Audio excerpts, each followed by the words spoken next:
Hello বচ্চো, welcome to Biohack NEET প্রস্তুতির জন্য বাংলা ইউটিউব চ্যানেল।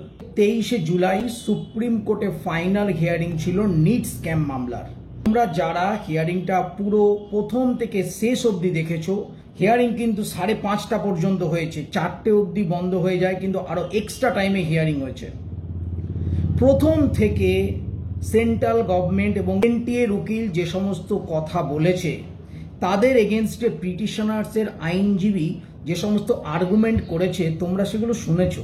আজকে এনটিএ এবং সেন্ট্রাল গভর্নমেন্ট একটা আগের দিনের যে কোশ্চেন, একটা ভ্যালিড পয়েন্ট তারা দেখাতে পারেনি। গ্রেস মার্কিং এর 1563 কি করে এলো দেখাতে পারেনি। কানাড়া ব্যাংকের কোশ্চেন, এসবিআই ব্যাংকের কোশ্চেন নিয়ে যে কথা ছিল, সেগুলোর কোনো জবাব দিতে পারেনি। পুরনো কিছু 2022-23-এর ডাটা, কখনো 1 লাখ স্টুডেন্ট, কখনো 12 লাখ স্টুডেন্টের করে একটা টোটাল মিসগাইড করে গেছে প্রথম থেকে সুপ্রিম কোর্টকে। তারপরে হঠাৎ করে দেখা গেল সিবিআই, সেন্ট্রাল গভর্নমেন্টের সলিসিটর জেনারেল তুষার মেহতা, তার কোলে বসে রয়েছে সিবিআই। এই সিবিআই রিপোর্ট জমা দিচ্ছে, পেপার লিক হয়েছে হাজারিবাগে, পাটনায়। কিন্তু যে মোবাইল থেকে সলভ পেপার এবং অ্যান্সার পাঠানো হয়েছিল, সেই মোবাইলটা ডিস্ট্রয় হয়ে গেছে। ভারতবর্ষের আর কোনো জায়গায় সেই মোবাইল থেকে মেসেজ গেছে কিনা সেটা নতুন করে পাওয়ার কোনো আশা নেই। তাহলে supreme court, central government, NTA, CBI কি করে নিশ্চিত হতে পারলো যে ভারতবর্ষের বিভিন্ন জায়গায় পেপার লিক হয়নি? যদি মেনেও নিই যে রিনিট হওয়ার মানে নিট ক্যান্সেলের কোনো ভ্যালিড প্রমাণ পিটিশনার্স আইনজীবীর কাছে নেই, আমি ধরে নিলাম, তাহলে সিবিআই এর কাছেও কি কোনো ভ্যালিড প্রমাণ আছে যে ওই যে মোবাইলে যে কোশ্চেন এবং অ্যান্সার ছিল, সেখান থেকে হাজারিবাগ আর পাটনা ছাড়া অন্য কোনো জায়গায় মেসেজ যায়নি? সেই মোবাইলটাই তো নেই। সুপ্রিম কোর্টে কি করে প্রতিষ্ঠিত হলো যে 150 জনার বেশি স্টুডেন্ট সুবিধা পায়নি? আরও কার কার কাছে মেসেজ গেছে সেই সম্বন্ধে ফরেন্সিক কোনো এভিডেন্স আছে? ওই মোবাইলটার কোনো ফরেন্সিক জাজ হয়েছে যেখান থেকে আমরা জানতে পারি কোথায় কোথায় গেছে? 5 থেকে 7খানা রাজ্যে এফআইআর হয়েছে। আজকে জাজমেন্টে কি হলো এটা দেখে কি কিছু বোঝা যাচ্ছে না? সুপ্রিম কোর্টের নামে কিছু বলা যায় না, বলতে পারছি না। কোথা থেকে কি হচ্ছে সবাই বোঝে। কোনো একটা প্রশ্নের ভ্যালিড উত্তর দিতে পারেনি এনটিএ এবং সেন্ট্রাল গভর্নমেন্ট এবং সিবিআই। তাহলে এইভাবে যদি চলে, আমরা দেখেছি লাস্টে সুপ্রিম কোর্ট জাজমেন্টে কি বলল এই মুহূর্তে যদি রিনিট দেয়া হয় অনেক স্টুডেন্টের অসুবিধে হবে। মেডিকেল যে ক্যালেন্ডার তাদের ভর্তির ক্ষেত্রে, সেক্ষেত্রে অসুবিধা হবে। সেশন শুরু হয়ে যাবে, সেক্ষেত্রে অসুবিধা হবে। যারা ঠিক টাইমে জয়েন করে বিভিন্ন হসপিটালে, সেগুলোতে অসুবিধা হবে। পিটিশনারদের আইনজীবীর কাছে কোনো ভ্যালিড প্রমাণ নেই, তাই জন্য রিনিট হবে না। ভ্যালিড প্রমাণ পিটিশনারের আইনজীবীরা দেবে, ভ্যালিড পয়েন্ট দেবে সিবিআই, প্রমাণ দেবে সিবিআই। সেই সিবিআই যদি সেন্ট্রাল গভর্নমেন্টের সে যা বলছে তাই করে, জাস্টিসটা স্টুডেন্টরা কি করে পাবে?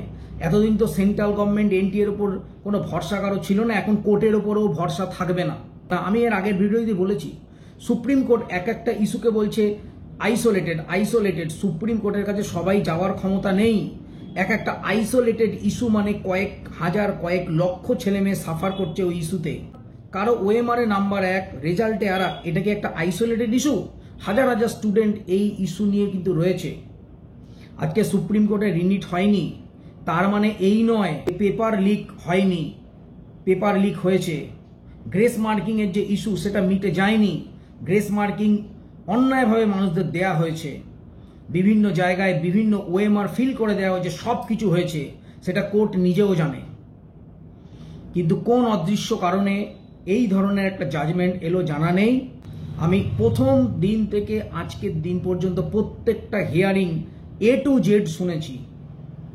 প্রথম দিন থেকে আজকে আমাদের পিটিশনারদের যে সমস্ত আর্গুমেন্ট ছিল, কোনো একটা আর্গুমেন্টের প্রপার জবাবই দিতে পারেনি। সেটিং হয়, কিছু করার নেই। সুপ্রিম কোর্টে যারা হিয়ারিং দেখেছে তারা জানে আসল খেলাটা কোথায়, তারা সব জানে। এখন আমি আগের দিন বলেছিলাম একটা রিনিট করাতে গেলে 300-400 কোটি টাকার খরচা আছে। নিরপেক্ষ বলে পৃথিবীতে কিছু হয় না, সবাই কারো না কারো পক্ষে। আজকে সুপ্রিম কোর্টের যে জাজমেন্ট, তাহলে এখান থেকে কি বেরিয়ে এলো? রিনিট হবে না, 1 নম্বর বেরিয়ে এলো। 2 নম্বর বেরিয়ে এলো, এনটিএ বলেছিল দুটো সঠিক জবাব, সেটা একটা মানে 4 নম্বর জবাবটা সঠিক হবে। 4 নম্বর যারা 4 নম্বর অ্যান্সার দিয়েছে তারা মার্কস পাবে, বাকিরা পাবে না। র্যাঙ্কের ওঠানামা হবে, 4 থেকে 4.5 লক্ষ স্টুডেন্টের র্যাঙ্ক এদিক ওদিক হবে, নতুন করে রেজাল্ট বেরোবে। একটা সর্বভারতীয় এক্সাম, সেখানে পরীক্ষা হচ্ছে 2 বার, রেজাল্ট বেরোচ্ছে 4 বার।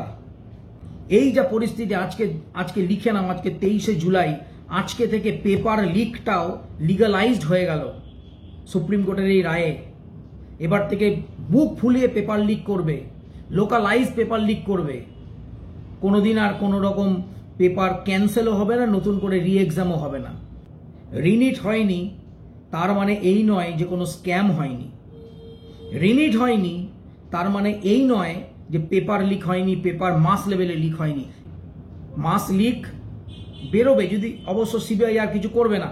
এটা কতটা ন্যায় হলো, কতটা অন্যায় হলো, এটা বলার কোনো জায়গা নেই, আর কোথাও যাওয়ার জায়গা নেই। আমি প্রথম দিন থেকে বলে আসছি, স্টুডেন্টদের পেছনে কেউ নেই, গভর্নমেন্ট নেই, এনটিএ নেই, সিবিআই নেই, আর এখন কোর্ট, সেটা আর বললাম না, সেটা তোমরা ভালোই বোঝো। আমি যে কটা কথা বলি সত্যি কথা, অন্যায়ের বিপক্ষে আমি সবসময় আছি এবং থাকবো। তো আজ এ পর্যন্তই। নিট রিলেটেড খবর অবশ্যই চ্যানেলে আসবে। 2025-এর প্রিপারেশনের জন্য biology, NCERT biology line by line class শুরু করব কয়েকদিন পর থেকেই। সাবস্ক্রাইব করো, পাশে থাকো। আজ এ পর্যন্তই, টাটা।